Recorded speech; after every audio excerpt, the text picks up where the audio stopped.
Going through the book of Acts, and the book of Acts, the first section really kind of ties around the Holy Spirit working through the apostles, and then we see the kahilah, the assembly, the good news of Yeshua going out outside of the boundary markers of Jerusalem into Israel and into even the nations, as it is a fulfillment of the command of Yeshua to go make Talmidim, disciples of all nations. And then, of course, we see a switch, and we see that Rav Shaul comes on the scene. And by the way, his name is, it's Shaul. And going back to his Hebrew heritage, we know that his name is not changed. Paul is his Greek name. He has dual citizenship, and like all Jewish people, have dual citizenship. They have a Hebrew name and they have a name of the vernacular of the land in which they live. So we don't ever read of Yeshua changing Paul's name. Paul is still a Hebrew. And then we read of this big council that comes about. Paul starts going and he travels with Barnabas and with Silas and with others, and we read that there's this big council about what are we going to do with all these Gentiles that are coming into the faith. And that becomes a big question, and it's settled there in Acts chapter 15 that Gentiles don't have to convert to Judaism. They don't have to take on circumcision. They can continue to remain who they are. And there's this, it's not a directive that they have to go to the synagogue, but they're given the option to go to the synagogue. It says, look, if they want to continue down that path, let them go to the synagogue. For Moses has those who read him and preach him on every Shabbat throughout the regions.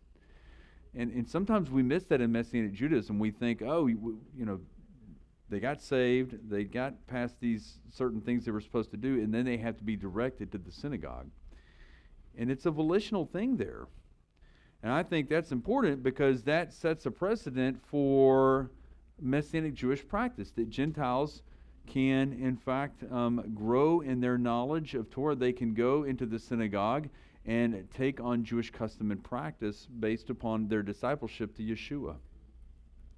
But it's not an actual mandate. So here's the catch.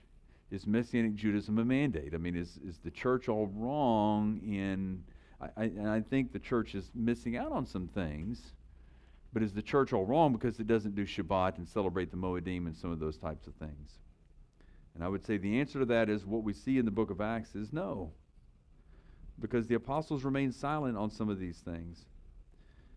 But they're given the permission, they're given the encouragement to go in, the apostles shoot the Gentiles in a trajectory toward Torah observance, but they're not given a mandate as to how much of that they're going to take upon themselves.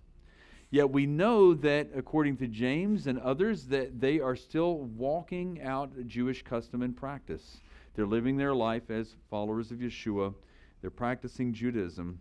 We see the same issue pop up again in Acts 21.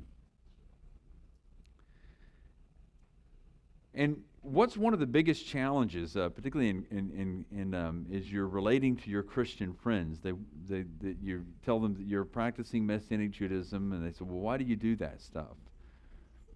Why do you do that? And anybody ever had that struggle, right?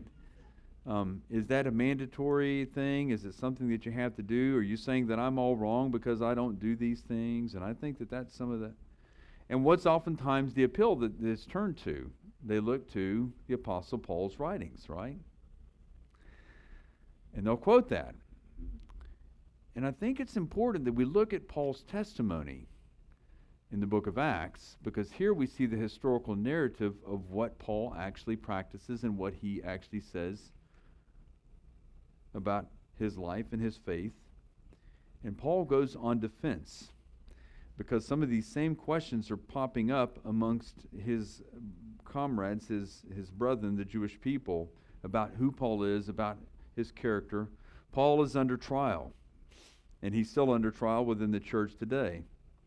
But if you look at Paul's writings in his letters, in his epistles, you always have to balance that out with his actual life practice that we see being lived out in the book of Acts.